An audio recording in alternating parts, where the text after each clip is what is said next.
Hello dear listeners, and welcome to my cozy little corner of the internet. My name is Sarah Ashworth, and I'm the author of Little Hamlin Chronicles young adult fantasy series. First book, Sirensong, will be the main focus of these episodes. In today's episode, I shall regale you with the first chapter of this atmospheric tale. And like any maritime tale, it begins with a storm at sea.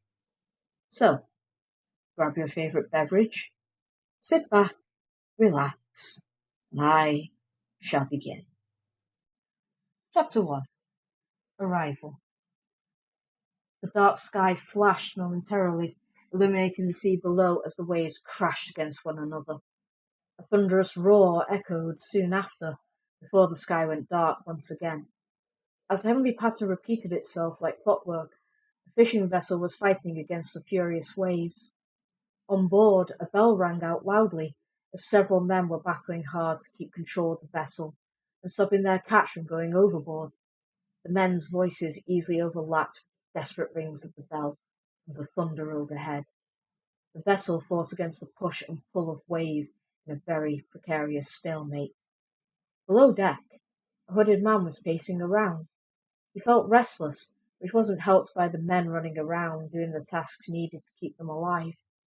He braced himself, not wanting to be thrown around by the jerking motions of the ship. He wasn't seasick by any means, but the harsh movements didn't help his already growing anxiety. As he kept up his rhythmic pacing, he stopped one of the fishermen who was running towards the deck. "Is there anything I can do to help?" a timid and polite voice requested. He hated not doing anything, and he wanted to do anything he could to help in the situation. The fisherman paused and looked at him, his face gruff, yet strangely comforting in the current situation. "You stay put," he admonished the hooded man. "It wouldn't be right to get a civilian involved." The hooded man wanted to protest, but before he could get a word out, the fisherman had gone. He just shook his head. "I can't just stand here and do nothing," he whispered to himself as he started to run after the fisherman, mentally kicking himself for not doing as he was told. Oh well. He was willing to put up with the lecture once the storm was over, but for now, he wanted to help. He closed his eyes and lowered his head as he was hit by a strong gust of wind. He gasped as his hood was blown back, exposing short, vibrant red hair, which was a mess thanks to the extreme weather. Though that was the least of his concerns, as he looked around at the wave-battered deck, seeing the fishermen batten down the hatches as best they could. He saw more of them securing the nets with their catch, so that they didn't lose it. He spotted the man he spoke to earlier, securing the doors with canvas, and ran over. As the man was securing the canvas to the door, he scowled as he spotted the redhead run over. "I thought I told you to stay put," he scolded, his voice almost being drowned out by the thunder and whistling wind. "Yeah, about that," he responded, trying to not look and sound like a sulking puppy, though he ended up failing miserably at that. The man simply shook his head and gave him a hammer. "Never mind that. Might as well make yourself useful while you're here," the man remarked, his gruff demeanour unchanged, as he showed the young man what to do. The two finished before moving on to the nearby window. As they fought against the storm, they could hear something between the wind and the thunder. It was faint, at first, but it soon became louder. A haunting melody echoed through the night sky, and the young man's eyes widened with horror as he looked around him, his eyes blinded by a bright light. The storm subsided as the clouds parted to make way for the moon and stars. The turbulent waves became a gentle lull. A man and his dog were strolling along the beach as the storm passed. As they ambled along the shoreline, the dog barked loudly, pulling its owner along on its lead. The man tried hard to pull his dog back, but it pulled him towards some debris on the shore. Though as the man approached, he saw that it was a person, a redhead. The dog whined as it sniffed and placed its paw on the young man. He groaned in response, but didn't wake up. Believed that the young man was still alive but needed help, he quickly wrapped him up with his jacket and picked him up. He ran as fast as he could towards town. He reassured the young man that he would be okay. He He was found on the shore all washed up. From the looks of him, he went through hell. Yet he survived. It's nothing short of a miracle. The voices started to overlap, becoming a blur. His eyelids fluttered as they slowly opened. He groaned as he was blinded by a bright white light, and slowly raised his hands up to shield his eyes. Not long after, he heard footsteps approaching him. "Good, you're awake. You've been out for a few hours now." The redhead turned his head towards the voice, and saw that it was a middle-aged doctor wearing a white lab coat with salt and pepper hair, standing over him with a clipboard. "Where am I?" he asked, his voice faint. "You're in the Little Hamlin Clinic," the doctor answered, as he started to examine the redhead. "Do you remember what happened to you?" The redhead winced as the doctor examined him, but he just lay there and let the doctor do his job. "I was at sea in a storm. I was helping to keep everything secure," he explained as he tried to remember what happened. But everything was a blur after that. "I don't really remember what happened after that." The doctor completed his examination and nodded as he made notes. "It's common for people to not remember much after a traumatic event. I'm sure it'll come back to you in time," the doctor reassured him. The boy did not really appear to be in any immediate danger now. "Still, it couldn't hurt to be sure.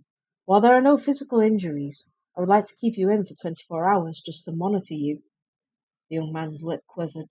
He didn't like the idea of remaining there, but he knew that the doctor was only doing his job. "If you say so." The doctor made note of the young man's reluctance, but he seemed willing to stay put, at least for the moment. "Do you remember your name, at least?" The young man nodded. "Eric." He told the doctor his name.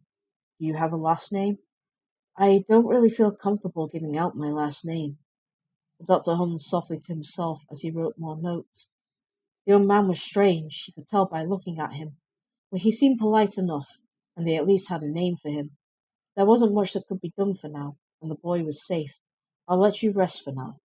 We'll stop by every couple of hours to check in on you," the doctor explained as Eric nodded to show that he understood. The doctor walked out of the room, closing the door behind him. Eric was sure that he heard the doctor whispering behind the closed door before his footsteps trailed off. Eric sighed softly to himself as he turned to look out the window. It was a wonderful view with quaint old buildings and people going about their daily business. It was charming, something Eric wasn't quite used to. He closed his eyes and quickly turned away from the window. No, he couldn't get used to it. It was only a matter of time. He turned to his side, his back towards the window. He could rest a while before finding a way out of this place. On the beach near to where Eric was found, a middle-aged brunette woman was standing on the shoreline, looking out to sea with a pair of binoculars. Several small boats were gathered around an area, pulling up debris and searching for any other survivors. The woman pulled the binoculars down from her face as the boat approached the shore. She ran over to the boat and waved to the people pulling it onto the beach. "Any luck?" she asked them, as they looked at her and shook their heads. "No, ma'am," the young man answered with a solemn look on his face. "There were no other survivors." The woman sighed and shook her head. "It's too bad. I was hoping that there would have been more survivors." "We searched the best we could, ma'am," a younger woman spoke up. She was helping her colleague bring some of the debris in. "All we found was this debris. There weren't any people, dead or alive." "That means it happened further out," the older woman mused as she tapped her chin in thought. "I'll see about getting a much bigger search radius. If you ask me, that boy was lucky to have washed up on the shore when he did," the young man whispered.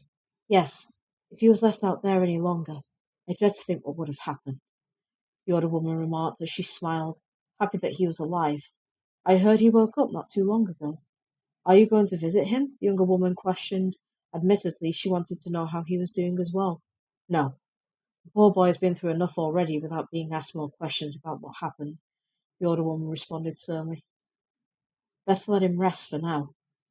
There was a pause before more boats came in, with debris. No people. "We've got our work cut out for us. Get the debris to headquarters, and it can be examined there." "Yes, ma'am," two workers uttered at the same time as they went to help their colleagues with the collection efforts. "Call me when they find out what vessel it belongs to," she told them as she started to walk up towards the town. "I need to get home to my son." The workers gave her a thumbs up as they gathered all the debris. Satisfied, the older woman turned and walked up the stairs towards town. She walked along the cobbled streets and past quaint houses to get home. As she walked, she hoped that her son was doing okay. "He's been taking on a lot lately. I need to make sure he's okay." Later that same evening, the sun had set, leaving behind an orange glow in the sky before going dark. Though the street lamps were on, it was rare for people to be out on the streets in this sleepy town. In a quiet house, a young man was sleeping soundly, his ginger locks falling onto his eyes as he slept. Though sometime in the night his amber eyes flew open, and he sat up quickly in bed, looking around. "That was weird," he muttered to himself, looking at his phone on his bedside table. "My alarm didn't go off, and it's still dark." He sighed and stretched before lying back down and closing his eyes, trying to get back to sleep. 10 minutes later he sat up again, and turned his head towards the window. It was faint at first, but as he listened more intently it became clearer. It was a song, a beautiful yet haunting melody that floated in through his window. He wanted to block it out, as he had school the next day, but a part of him still wanted to listen to it, to find its source. He instinctively swung his legs to the side of the bed, and slowly stood, walking towards his bedroom door and down the stairs. He didn't care if he woke anyone up. All he cared about was the beautiful melody echoing in his mind. He opened the front door and stepped outside into the dimly lit street. He walked slowly down the street, the sea breeze blowing his hair back as he walked. He didn't give much thought into where he was going, and it seemed as if his body was acting on its own. Though the song grew louder and clearer as he walked, he was going in the right direction. After a while, the ground changed from cobblestone to sand beneath his feet, but he still walked across the beach towards the shore. The waves provided as much of a lull for him as the song, which was still going strong. As he started to approach the shore, he noticed a shadow figure looking out to sea.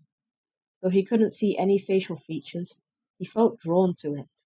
He continued to make his approach, slowly reaching his hand out to it. It was so close now, he could almost touch it. As he drew close, the song stopped, and he fell to the soft, sandy ground, passing out as he landed. I hope you enjoyed today's episode as much as I did. Join me next time where I'll read Chapter 2 and continue with Jasper and Eric's adventure. Until then, stay in the shallow end.